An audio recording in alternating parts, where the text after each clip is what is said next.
আসসালামু আলাইকুম প্রিয় শিক্ষার্থী, তোমরা সবাই কেমন আছো? আশা করি আল্লাহর অশেষ রহমতে তোমরা সবাই ভালো আছো। আমিও তোমাদের দোয়ায় আল্লাহর রহমতে ভালো আছি। আজকে আমি নবম দশম শ্রেণী গণিত পরিমিতির 16.4-এর একটি সৃজনশীল প্রশ্ন সলভ করব। এই অঙ্কটি হচ্ছে লোহার পাইপ অর্থাৎ সিলিন্ডার সংক্রান্ত অঙ্ক অথবা বেলন সংক্রান্ত অঙ্ক।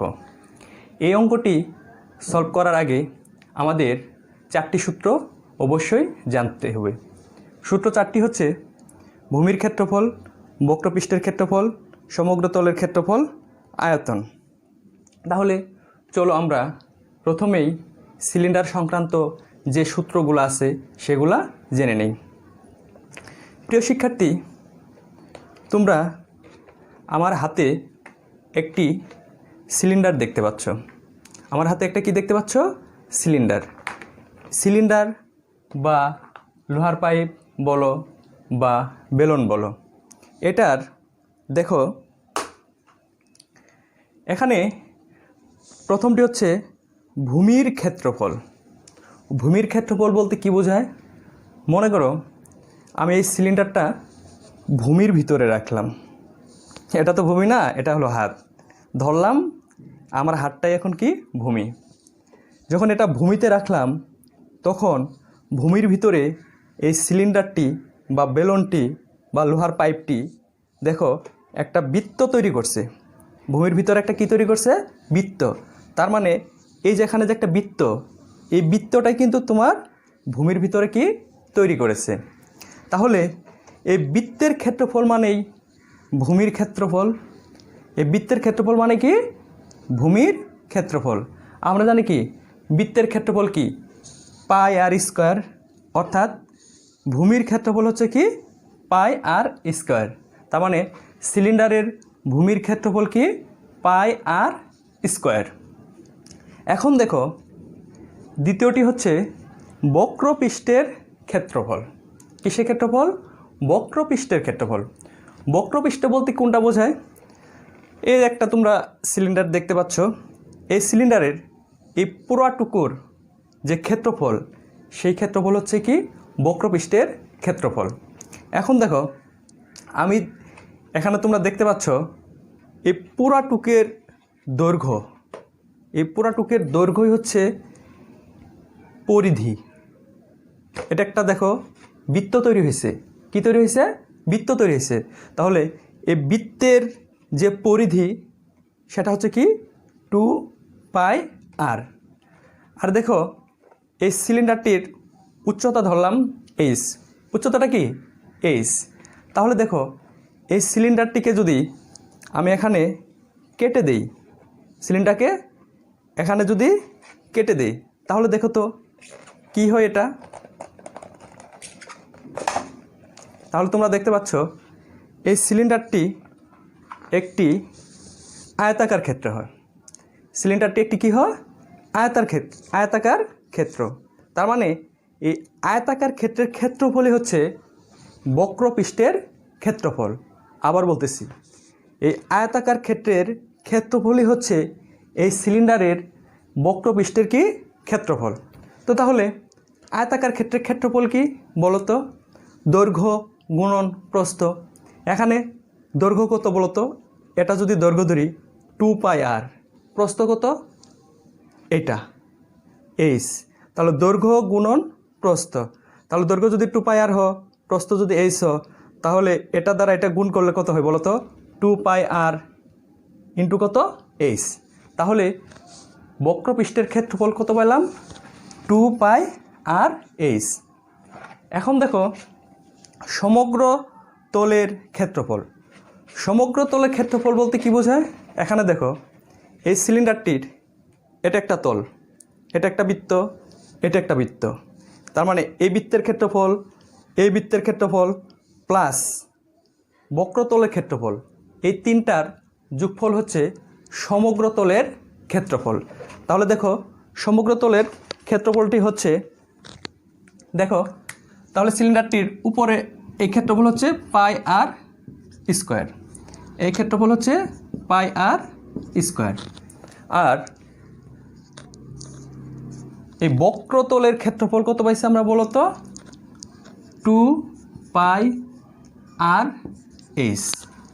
তাহলে এই তিনটাকে যোগ করে দিলেই আমরা সমগ্র তলের ক্ষেত্রফল পাবো। তাহলে দেখো কিভাবে হয়। এটা πr² প্লাস πr² প্লাস এইটা প্লাস এইটা প্লাস কত? বক্রতলের ক্ষেত্রফল 2πr/h। দেখো πr² প্লাস πr², কয়টা πr²? দুইটা। 2πr² plus 2πrh, 2πrh। এই দুটা থেকে কি কমন যায় বলো তো? 2πr, 2πr। তাহলে এখানে থাকে দেখো আর প্লাস এখানে থাকে কত? h। তাহলে আমরা সিলিন্ডারের সমগ্র তলের ক্ষেত্রফল কি পাইছি বলো তো? 2πr ইন্টু আর প্লাস h, 2πr ইন্টু আর প্লাস h। এখন দেখো আমরা দেখব আয়তন কাকে বলা হয়। আয়তন হচ্ছে এই ভূমির ক্ষেত্রফলকে যদি, তার মানে এই সিলিন্ডারের যে ভূমি হয়, ভূমির ক্ষেত্রফলকে যদি তুমি উচ্চতা দ্বারা, এই উচ্চতা যদি h হয়, এটা দ্বারা গুণ করো, তাহলে কি পাবা? আয়তন পাবা। তাহলে ভূমির ক্ষেত্রফল কত? πr², উচ্চতা কত? গুণন h, তাহলে πr²h। তাহলে আমরা সিলিন্ডারের আয়তনের সূত্রটি কি পেলাম? πr² ইন্টু কত? h, πr² ইন্টু কত? h। তাহলে প্রিয় শিক্ষার্থী, আমরা এই সিলিন্ডারের 4টি সূত্র জানলাম। চলো এবার আমরা এই সৃজনশীলটি সলভ করব।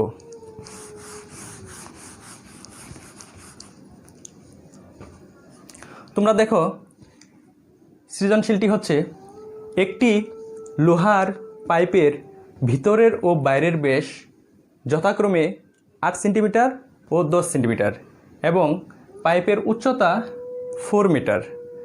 1 ঘন সেন্টিমিটার লোহার ওজন 7.2 গ্রাম। ক নাম্বার বলছে পাইপের পুরুত্ব কত সেন্টিমিটার নির্ণয় করো। খ নাম্বার হচ্ছে পাইপের বাইরের বক্রতলের ক্ষেত্রফল নির্ণয় করো। গ হচ্ছে পাইপে ব্যবহৃত লোহার ওজন কত কেজি নির্ণয় করো। তোমরা দেখো আমি একটা এখানে সিলিন্ডার নিয়েছি। এখানে বলা হয়েছে যে ভিতর ও বাইরের ব্যাস, ভিতরের ব্যাস কত দেখো, এই ভিতরের এটা ব্যাস হচ্ছে 8 সেন্টিমিটার। তাহলে ভিতরের ব্যাসার্ধ কত হবে? 2 দ্বারা ভাগ করলে ভিতরের ব্যাসার্ধ পাবো কত? 4 সেন্টিমিটার। দেখো বাইরের ব্যাস, তার মানে এখান থেকে শুরু করে এতটুক, এই বাইরের ব্যাস দেওয়া আছে 10 সেন্টিমিটার। কত সেন্টিমিটার? 10 সেন্টিমিটার। তাহলে বাইরের ব্যাসার্ধ কত? 2 দ্বারা ভাগ করলে কত হয়? 5 সেন্টিমিটার। কত সেন্টিমিটার? 5 সেন্টিমিটার। এখন লোহার পুরুত্ব চাইছে। ক নাম্বারে কী চাইছে? লোহার পুরুত্ব। লোহার পুরুত্ব হচ্ছে, তার মানে আমার এতটুকু, এটা বা এইটা, এই লোহার পুরুত্বটা কতটুকু এটা বের করতে বলছে। তাহলে দেখো তো প্রিয় শিক্ষার্থী, আমরা যদি এই বাইরের ব্যাসার্ধ থেকে, তার মানে এতটুকু থেকে ভিতরের ব্যাসার্ধ এই 4 সেন্টিমিটার আমরা বিয়োগ করি, তাহলে আমরা এতটুকু পাবো। কতটুকু পাবো? এতটুকু পাবো।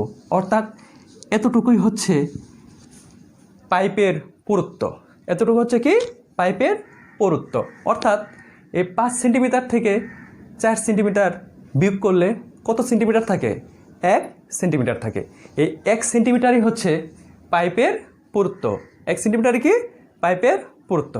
তাহলে চলো আমরা ক নাম্বার সলভ করব। ক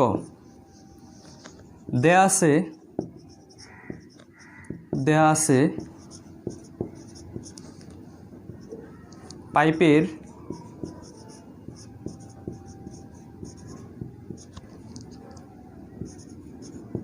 বাইরের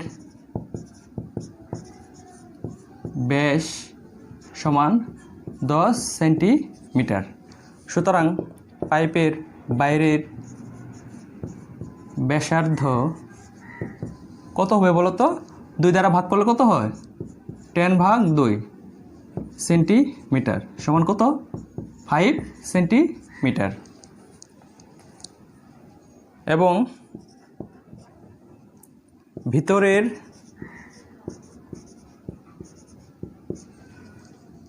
ব্যাস সমান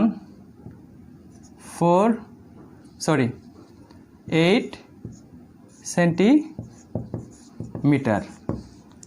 সুতরাং ভিতরের ব্যাসার্ধ সমান 8/2 সমান 4 সেন্টিমিটার। সুতরাং পাইপের পুরুত্ব,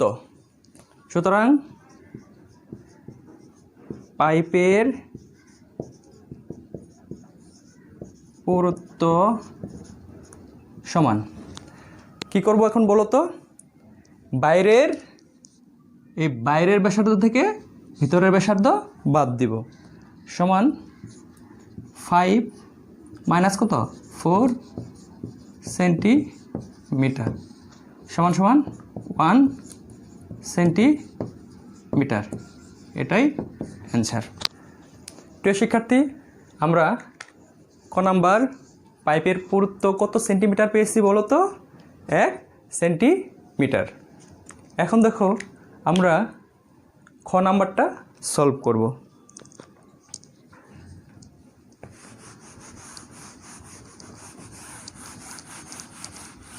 খ নাম্বার কি বলছে বলো তো? পাইপের বাইরের বক্রতলের ক্ষেত্রফল নির্ণয় করো। তার মানে পাইপের বাইরের যে বক্রতল আছে শুধু বক্রতলের ক্ষেত্রফল নির্ণয় করব। পাইপের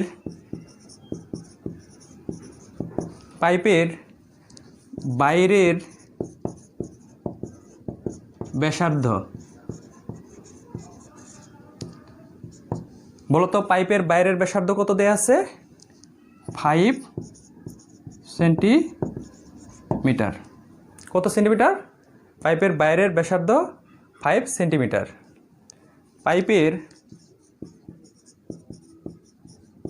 পাইপের উচ্চতা = কত দেখো তো? এখানে কিন্তু দেয়া আছে যে 4 মিটার। কত?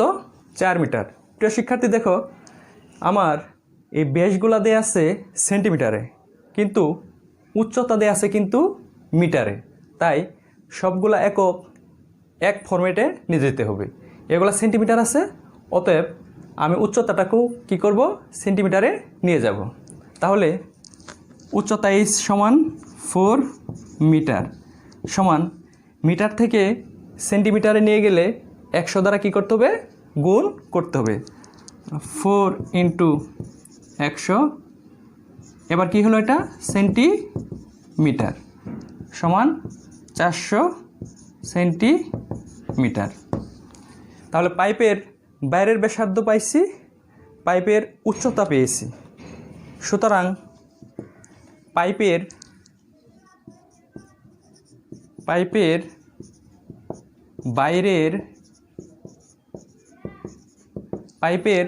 বাইরের বক্রতলের ক্ষেত্রফল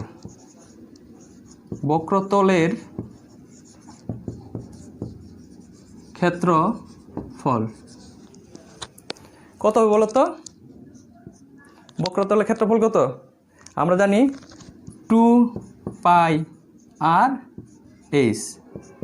2 গুণন, এখন পায়ের মান কত বলো তো? 3.1416 গুণ আর মান কত বলো তো? এই যে ব্যাসার্ধ, আর কত? 5 সেন্টিমিটার, 5 গুণন উচ্চতা কত দেখো তো 400 সেন্টিমিটার। তাহলে ক্ষেত্রফলের একক কি বলো তো? তাহলে বর্গ সেন্টিমিটার, এত বর্গ সেন্টিমিটার।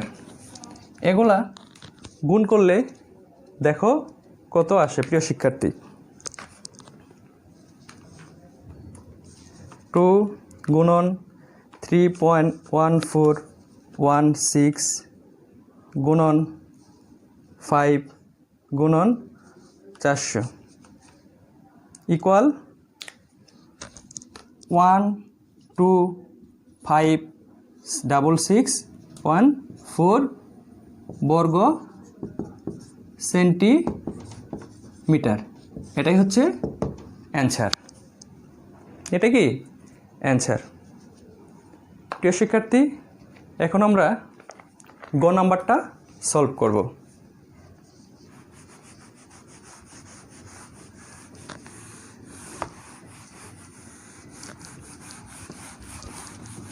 দেখো গ নাম্বার অঙ্কটা করতে আমাদেরকে প্রথমেই লোহার আয়তন নির্ণয় করতে হবে। কী করতে হবে? লোহার আয়তন নির্ণয় করতে হবে। লোহার আয়তনটা কিভাবে নির্ণয় করব? দেখো এখানে আমরা এই পাইপের বাইরের আয়তন থেকে যদি, বাইরের যে টোটাল আয়তন, বাইরের আয়তন থেকে যদি এই ভিতরে ফাঁপাটুকুর আয়তন বাদ দিতে পারি, তাহলে আমরা লোহার আয়তন নির্ণয় করতে পারবো। তাহলে প্রথমে আমাকে বাইরের আয়তন নির্ণয় করতে হবে।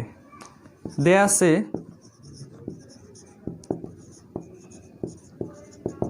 পাইপের বাইরের ব্যাসার্ধ কত বলো তো? বাইরের ব্যাসার্ধ আর সমান কত? বাইরের ব্যাসার্ধ আর সমান কত? 5 সেন্টিমিটার।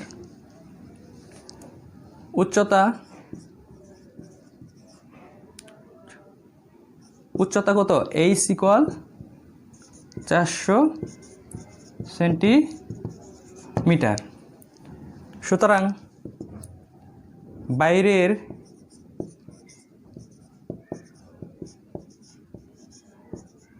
আয়তন ইকুয়াল কত বলো তো? পাই আর স্কোয়ার এইচ। এখানে পায়ের মান 3.1416 গুণন আর মান কত বলো তো? 5, এর উপর কি স্কোয়ার, গুণন এইচের মান কত? 400 ইকুয়াল 3.1416 গুণন 5-এর উপরে স্কোয়ার করলে কত হয়? 5 5-এ 25 গুণন 400। আয়তনের একক কি বলো তো? ঘন সেন্টিমিটার, ঘন সেন্টিমিটার। এগুলো যদি গুণ করা হয় দেখো কত আসে। 3.1416 গুণন 25 গুণ 400 আসছে আমার 31416 ঘন সেন্টিমিটার। প্রিয় শিক্ষার্থী, আমি এটা বাইরের আয়তন পেয়েছি।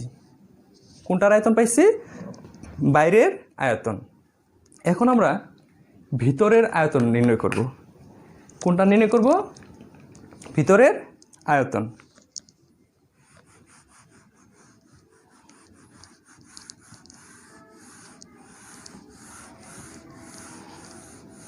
দেখো প্রিয় শিক্ষার্থী, আমরা বাইরের আয়তন পেয়েছি কত? 31416। এটা হলো বাইরের আয়তন।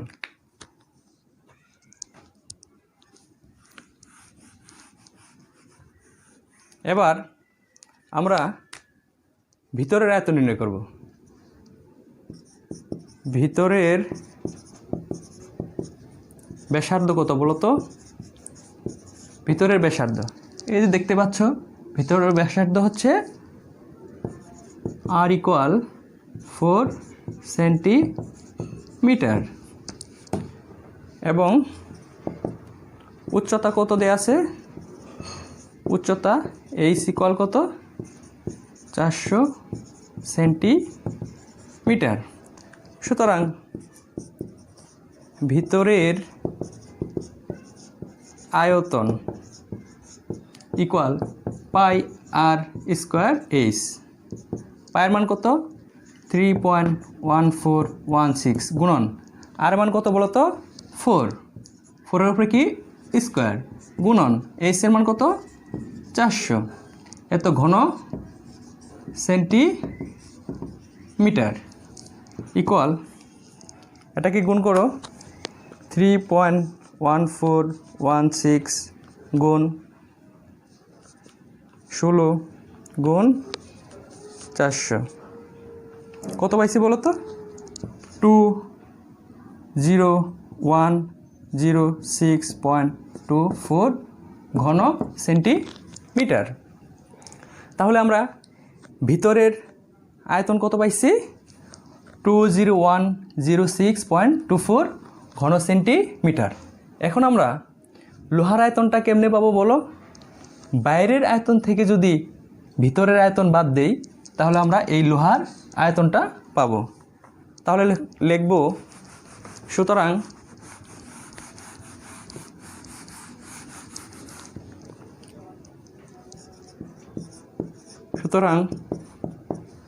পাইপে লোহার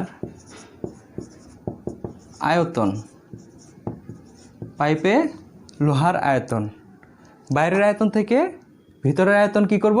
বাদ দিব। বাইরের আয়তন কত পাইছি বলো তো? বাইরের আয়তন পেয়েছি আমরা 31416 বিয়োগ কত দেব বলো তো? ভিতরের পেয়েছি কত? 20106.24 ঘন সেন্টিমিটার। অর্থাৎ আমরা এটা হলো বাইরের আয়তন পেয়েছিলাম, এটা কি ভিতরের আয়তন পেয়েছি। বাইরের আয়তন থেকে ভিতরের আয়তন বিয়োগ করেছি, তাহলে আমরা এটা পাইপে লোহার আয়তন পাবো। এটা থেকে এটা বিয়োগ করলে কত আসে দেখো? 416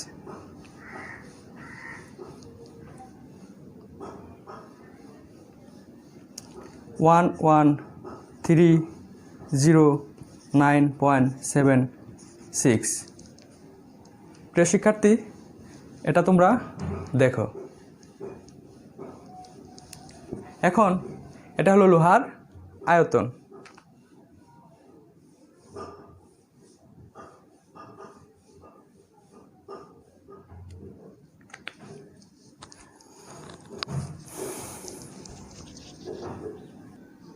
প্রিয় শিক্ষার্থী, তাহলে আমরা পাইপে লোহার আয়তন কত পেয়েছি? 11309.76 ঘন সেন্টিমিটার। এখন আমরা এটাকে কত কেজি আছে এখানে এটা নির্ণয় করব। দেখো এখানে লেখা আছে যে 1 ঘন সেন্টিমিটার লোহার ওজন 7.2 গ্রাম। তার মানে 1 ঘন সেন্টিমিটার লোহার ওজন 7.2 গ্রাম বলতে আমরা কি বুঝবো? মনে করো একটা লোহা আছে, এই লোহাটার দৈর্ঘ্য, প্রস্থ, উচ্চতা যদি 1 সেন্টিমিটার হয় তাহলে ওইটার ওজন হলো 7.2 গ্রাম।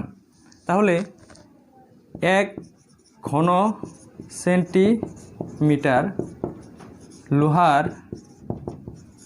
ওজন সমান কত? 1 ঘন সেন্টিমিটার লোহার ওজন 7.2 গ্রাম। সুতরাং আমরা লোহার আয়তন কত পাইছি? সুতরাং 11309.76 ঘন সেন্টিমিটার লোহার ওজন ইকুয়াল 7.2 গুণ 11 309.76 এত গ্রাম। তার মানে কি এটাকে এই 7.2 দ্বারা কী করছি, গুণ করেছি। তাহলে গুণ করলে কত হয় দেখো,